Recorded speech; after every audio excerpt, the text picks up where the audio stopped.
सिंध हुकूमत का जाम सादिक पुल के मुतबादिल नया पुल बनाने का फैसला कर लिया गया।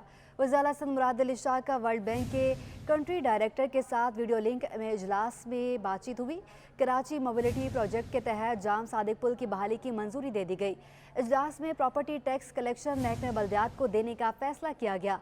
प्रोजेक्ट के तहत प्रॉपर्टी टैक्स वसूली का जदीद निज़ाम मुतारिफ होगा। तफसीलात जानने के लिए बात करेंगे इक़्तिदार अनवर से। जी इक़्तिदार, आगाह कीजिएगा, क्या तफसीलात हैं? बस जनाब, आपसे कुछ देर कबल वज़ीर सिंध की सरबराही में वर्ल्ड बैंक के कंट्री डायरेक्टर ने अपनी 19 सदस्य टीम के हमरा एक वीडियो लिंक का इजलास किया है। इजलास में प्रॉपर्टी टैक्स कलेक्शन और लोकल इक़्तिदार से राबता बहाल करने की कोशिश करेंगे। आपको बताएं कि सिंध हुकूमत का जाम सादिक पुल के मुतबादिल नया पुल बनाने का फैसला वज़ीर सिंध मुराद अली शाह का वर्ल्ड बैंक के कंट्री डायरेक्टर के साथ वीडियो लिंक इजलास हुआ। कराची मोबिलिटी प्रोजेक्ट के तहत जाम सादिक पुल की बहाली की मंजूरी दे दी गई। इजलास में प्रॉपर्टी टैक्स कलेक्शन महकमे बल्दियात को देने का फैसला किया गया है। प्रोजेक्ट के तहत प्रॉपर्टी टैक्स वसूली का जदीद निज़ाम मुतारिफ होगा। तफसीलात जानने के लिए बात करेंगे इक़्तिदार अनवर से। जी इक़्तिदार, आगाह कीजिएगा। आपसे कुछ देर कर वज़ीर सिंध ने वर्ल्ड बैंक के कंट्री डायरेक्टर नाजिया हैंडबसन की अपनी 19 सदस्य टीम के हमरा एक वीडियो लिंक इजलास किया है। इजलास में फैसला किया गया है कि प्रॉपर्टी टैक्स कलेक्शन जो है वो लोकल काउंसिल को देने का फैसला किया गया है। रूल्स ऑफ बिजनेस में तरमीम की जाएगी। इसके साथ साथ एक जो बहुत अहम फैसला हुआ है वो कराची मोबिलिटी प्रोजेक्ट के तहत जाम सादिक पुल की बहाली की जाएगी और साथ साथ जो लोग कोरंगी में रहते हैं, बिजनेसमैन या आम आवाम, उनके लिए खुशखबरी है, अब जाम सादिक के मुतबादिल एक नया पुल भी तामीर किया जाएगा ताकि आइंदा होने वाली बारिशों में एक मुतबादिल रास्ता जो है वो मौजूद है। उसके साथ साथ एक्साइज एंड टैक्सेशन का जो प्रॉपर्टी टैक्स है उसकी कलेक्शन सेक्रेटरी बल्दियात के हवाले होगी और इस तरह वो जो लोकल काउंसिल मुंतखब हो जाएंगी तो वो ये टैक्स कलेक्शन क्या करेंगी। इस टाइम भी ये इजलास जारी है। जी ठीक है इक़्तिदार, आपका बहुत शुक्रिया। शहर के मौसम की बात करें तो शहर में सुबह से ही सुरमई बादलों के डेरे हैं। मुख्तलिफ इलाकों में अब्र रहमत खुलकर बरसा, कहीं हल्की तो कहीं तेज़ बारिश का सिलसिला जारी है। गुलशन इकबाल, गुलिस्तान जौहर, नॉर्थ नाजिमाबाद, लियाकताबाद और फेडरल एरिया में तेज़ बारिश हो रही है। डिफेंस, क्लिफ्टन, सदर, आई चंद्रीगढ़ रोड और दीगर इलाकों में हल्की बारिश और रिमझिम का सिलसिला जारी है। महकमे मौसमियात के मुताबिक शहर में कुछ देर तक बारिश का सिलसिला जारी रहेगा। आपको बताएं कि शहर में सुबह से सुरमई बादलों के डेरे हैं। मुख्तलिफ इलाकों में अब्र रहमत खुलकर बरसा, कहीं हल्की तो कहीं तेज़ बारिश का सिलसिला भी जारी है।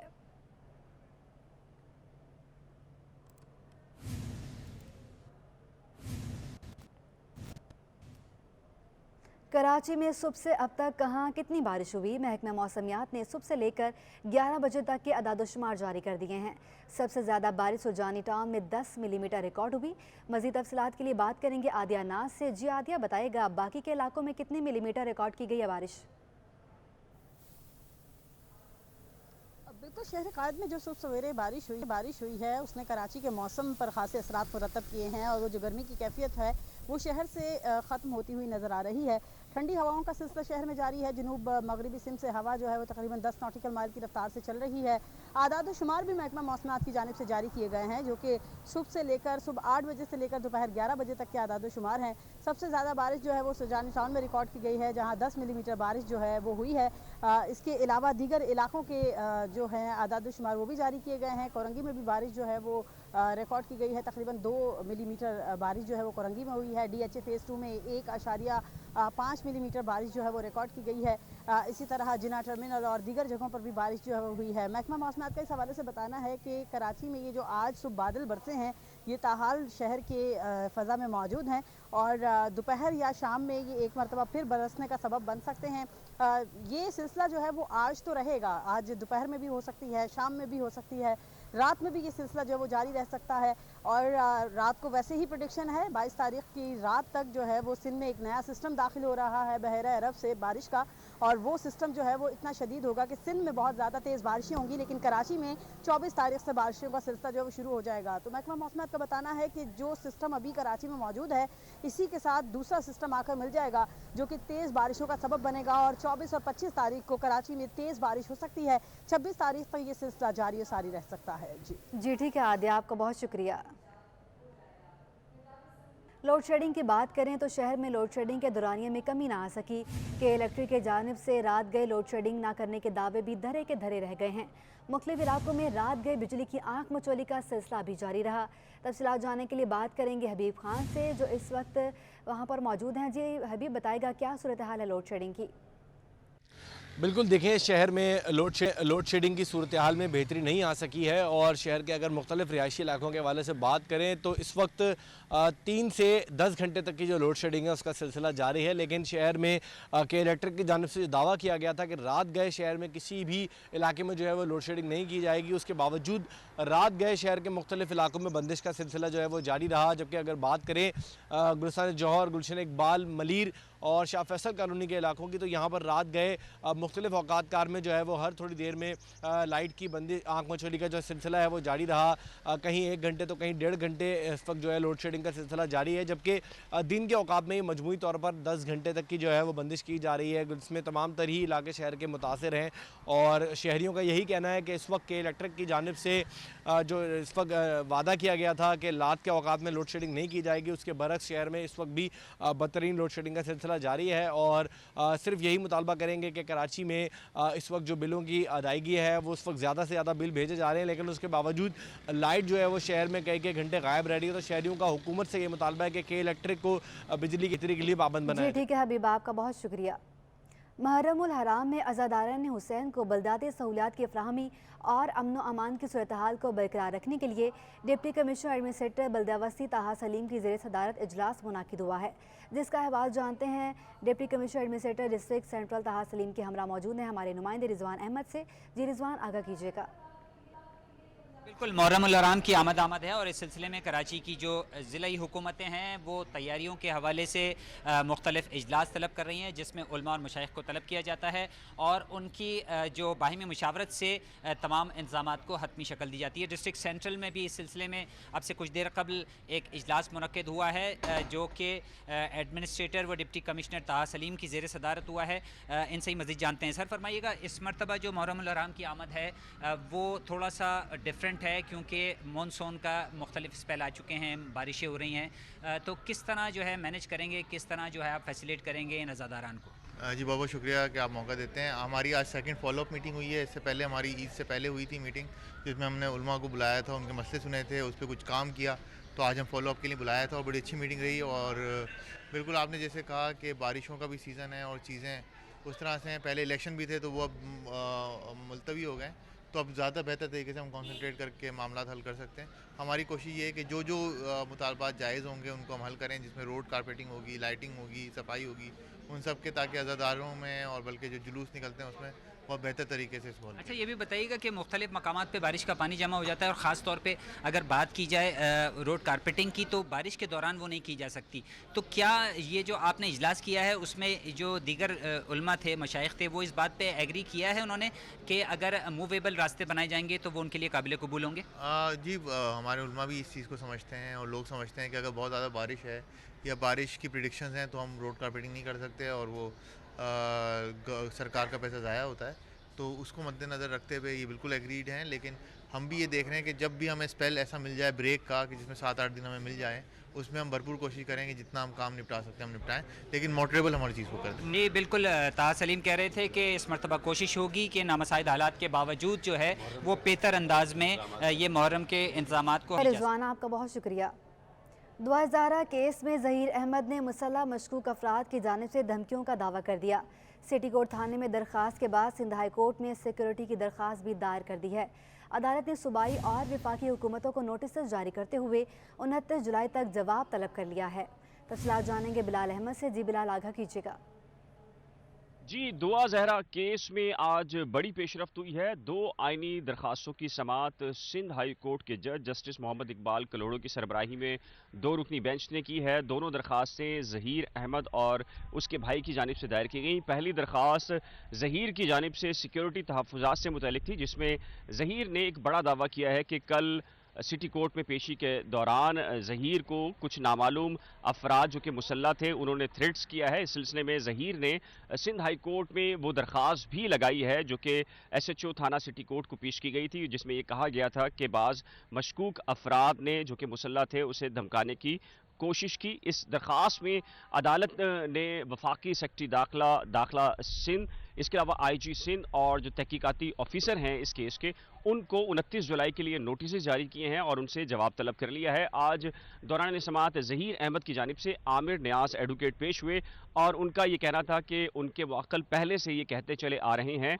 कि उनकी जान को शदीद ख़तरात हैं और जो धमकियाँ और जो दीगर मामलात हैं वो रिकॉर्ड का हिस्सा हैं और तमाम तर ये दस्तावेज़ात पहले से मौजूद हैं और अब जब वो कराची आए हैं तो उनके साथ अमली तौर के ऊपर ये वाक़या रूनुमा हुआ है। और इस सिलसिले में उन्होंने कराची सिटी कोर्ट थाने के अंदर जो दरख्वास्त दायर की गई थी उसका भी हवाला दिया है, जिसकी समाअत करने के बाद अदालत ने इस दरख्वास्त पर 29 जुलाई के लिए नोटिस जारी कर दिए हैं। साथ ही ज़हीर और शबीर की जानिब से बैंक अकाउंट्स जो कि मुंजमद किए गए हैं उनकी बहाली से मुतल्लिक भी दरख्वास्त थी, जिस पर अदालत ने वफाकी सेक्रेटरी दाखिला, सेक्रेटरी ख़जाना और जो दीगर फ्रीकैन हैं उन्हें 29 जुलाई के लिए जारी करते हुए उनसे जवाब तलब जी ठीक है बिलाल, आपका बहुत शुक्रिया। रुपया तारीख की कम तरीन सतह तक गिर गया। इंटरबैंक में कारोबार के दौरान अमरीकी डॉलर ₹1.69 महंगा हो गया। इंटरबैंक में डॉलर 226.81 रुपये से बढ़कर 228.50 रुपये की बुलंद सतह पर आ गया है। तफसीलात के लिए बात करेंगे अशरफ खान से। जी अशरफ, आगाह कीजिएगा।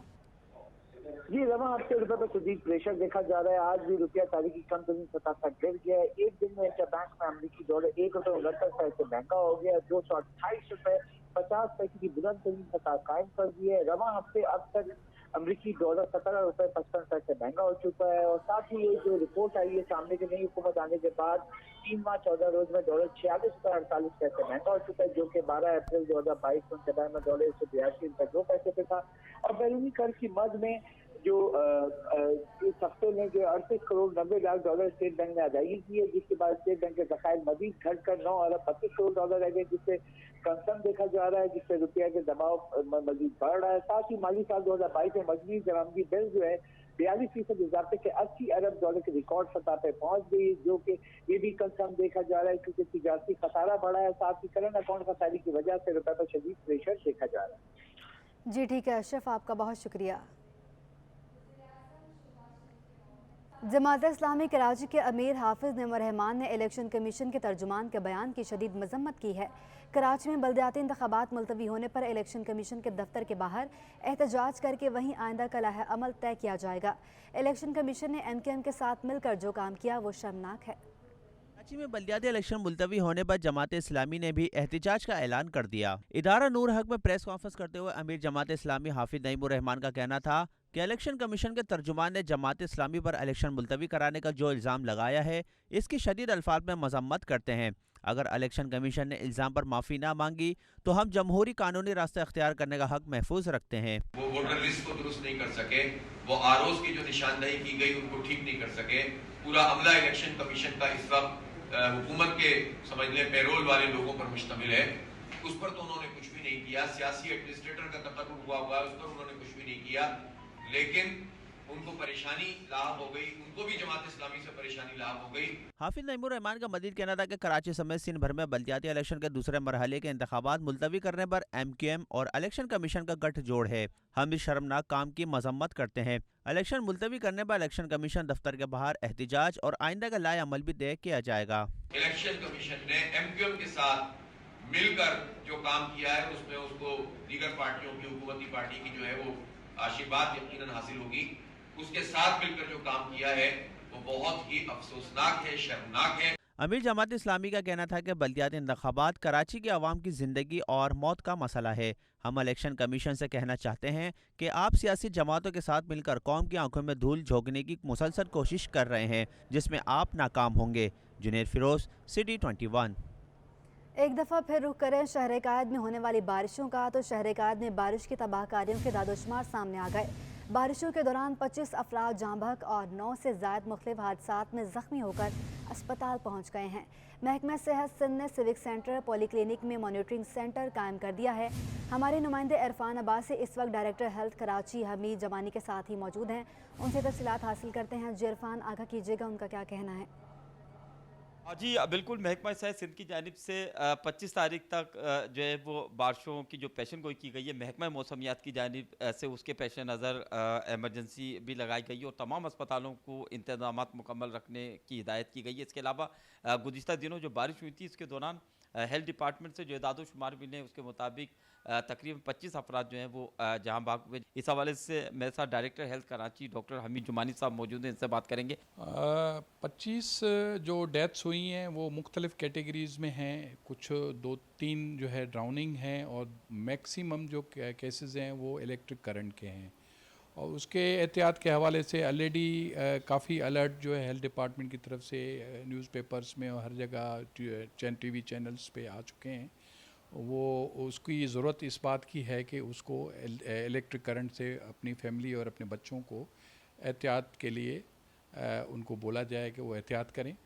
25 जो डेथ्स हुई हैं उसका डिस्पोज़ल मुख्तलिफ़ कराची के इलाकों से रिपोर्ट हुए, जिसमें सब डिस्ट्रिक्ट्स के हैं।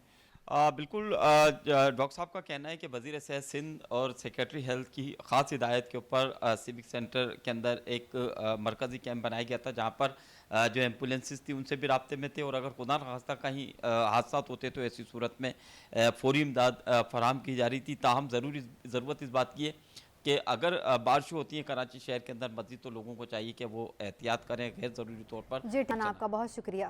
साबिक सदर FPCCI नासिर हयात ने बैंकों पर कार्टिलाइजेशन की वजह से डॉलर महंगा होने का इल्ज़ाम लगा दिया और हुकूमत से बैंकों का फोरेंसिक ऑडिट और सख्त कार्रवाई का मुतालबा कर दिया है।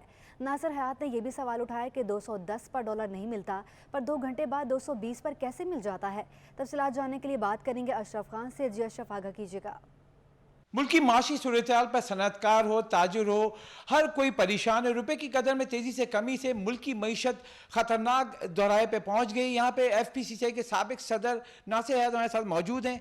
सर, क्या देख रहे हैं? रुपया तो रुक ही नहीं रहा है। कोई रोकने की कोशिश ही नहीं कर रहा।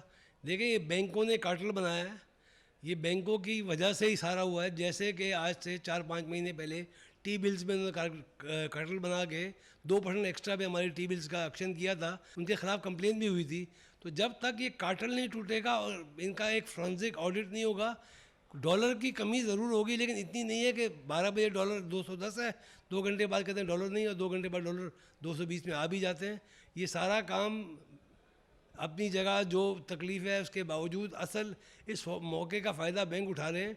इस कार्टेल को तोड़ना चाहिए और इनके खिलाफ जो है ना कार्रवाई होनी चाहिए। अच्छा नासिर साहब, आप इंपोर्ट भी करते हैं, अभी अगर ख़तरा बताएं, क्योंकि जो सूरत हाल है डॉलर नहीं है, LC नहीं खुल रही, तो 240-242 पे अगर LC खुलती है तो कितना इम्पैक्ट आएगा कीमतों पे? देखिए, कीमत पे इम्पैक्ट तो अपनी जगह पे है। पहले तो LC खुल नहीं रही, खुलेगी तो खुल के नहीं खुल सकती। अब जो भी आप एक्सपोर्ट करते हैं, अगर आपकी 30 बिलियन की एक्सपोर्ट है, 32 की है, तो इसमें 7-8 बिलियन का इम्पैक्ट होता है इम्पोर्टेड रॉ मटेरियल्स का। जी, जैसा कि आपने सुना, साबिक सदर FPCCI ने साफ साफ कहा है कि हुकूमत को बड़े और सख्त फैसले लेने होंगे। रुपए की जो गिरती हुई कदर है वो मईशत को ले डूबेगी और इसके असरात जी ठीक है अशरफ, आपका बहुत शुक्रिया। ताजरों और सनतकारों ने डॉलर की बढ़ती कीमत पर खदशात का इजहार कर दिया। मारूफ कारोबारी शख्सियत अकील करीम डेडी ने स्टेट बैंक से डॉलर की फ्री मार्केट पर 2 हफ्तों के लिए पाबंदी का मुतालबा कर दिया है। मुल्क में माशी बहरान, कराची चैम्बर ऑफ कॉमर्स में सनतकार और ताजिर सर जोड़कर बैठ गए। मारूफ बिजनेसमैन अकील करीम डैडी कहते हैं कि स्टेट बैंक फौरी डॉलर की कीमत को रॉयल एक्सचेंज वैल्यू पर 2 हफ्तों के लिए फिक्स कर दे। इस वक्त डॉलर 191 रुपये पर होना चाहिए। फ्री फ्लोट मार्केट को 2 हफ्तों के लिए बंद कर दिया जाए। मैं ये समझता हूँ कि हम जो रियल रेट के हिसाब से स्टेट बैंक को चाहिए कि ये फ्लोटिंग फॉर द मंथ और 2 वीक के लिए रोक दे और बिड एंड आस्क बना के इनको दे, जो भी एक्चुअल रेट बनता है रुपये और डॉलर की पेरिटी। तो ये मैं समझता हूँ अगर 15 दिन हम इसको रोक लेंगे ना तो ये मामला सारे सेटल हो जाएंगे। अदरवाइज हम ये जितनी बातें भी करेंगे इससे कोई फायदा नहीं होगा। सिर्फ ये सिंगल एजेंडे पे आप बात कर ले। Chairman businessman group Zubair Motiwala का कहना है कि हुकूमत को वार्निंग दे रही हैं, सनतें बंद हो रही हैं, फौरी मईशत की बहाली के इकदाम किए जाएं। अपोजिशन और हुकूमत मिलकर हमारे साथ माशी बहरान से निपटने के इकदाम करें। मैं अपील करता हूँ, चाहे ओपोजिशन में पार्टियां हैं उनको भी या जो गवर्नमेंट में पार्टियां उनको, please for God sake segregate business and economy, business and politics. जब तक आप ये नहीं करेंगे, हमारे लिए जो नई मसाइल रोजाना की बुनियाद पर खड़े होते रहेंगे। अगर हम चार्टर ऑफ इकोनॉमी साइन करें और इसके साथ सारी पार्टियां बैठ के साइन करें तो मैं समझता हूं कि बहुत अच्छा होगा। मैं जो अपोजिशन में पार्टियां उनको मैं अपील करता हूं कि हम आपके साथ बैठने को तैयार हैं। जुबैर मोतीवाला का मजीद कहना था कि मुल्की कर्जों का बोझ बढ़ रहा है, बहरान से निकालने के लिए हुकूमती काविशों की जरूरत है। कराची चैम्बर इजलास में तमाम सनती एसोसिएशन के अहदेदारान समेत शहर की मुख्तलिफ ताजिर तंजीमों के रहनुमा ने शिरकत की। पाकिस्तान स्टॉक मार्केट में मुसलसल 5वें रोज़ मंदी का रुझान देखा जा रहा है और सरमायाकार मोहतात हैं। कारोबार के दौरान 100 इंडेक्स 281 पॉइंट्स की कमी का शिकार हो गया है। करंट इंडेक्स 39,550 की सतह पर ट्रेड हो रहा है। कारोबार के दौरान अब तक 88 करोड़ रुपए मालियत के 3 करोड़ 39 लाख शेयर्स का कारोबार हो चुका है। माहिरीन का कहना है कि मुल्क की मौजूदा सियासी और माशी सूरत-ए-हाल पर सरमायाकारी नहीं हो रही है। सरकार ने महकमा कॉलेज तालीम में मजीद असलाहात लाने का फैसला कर लिया। सेक्रेटरी कॉलेज तालीम ने अहम इजलास तलब कर लिया। इजलास 25 जुलाई को 2 बजे होगा। तफसीलात के लिए बात करेंगे आज़ाद नोड़ियों से। जी आज़ाद, बताएगा इजलास के एजेंडे के हवाले से। कॉलेज ने मजीद इस्लाहात लाने का फैसला कर लिया है। इस हवाले से सेक्रेटरी कॉलेज तालीम सैयद खालिद दरशाह ने अहम इजलास तलब करे 25 जुलाई को 2 बजे गौर किया जाएगा, जिसमें खसूसी अफराद की भर्तियों के कोटे का जायजा लिया जाएगा। कॉलेज के नई इमारतों के मंसूबे पर भी गौर किया जाएगा।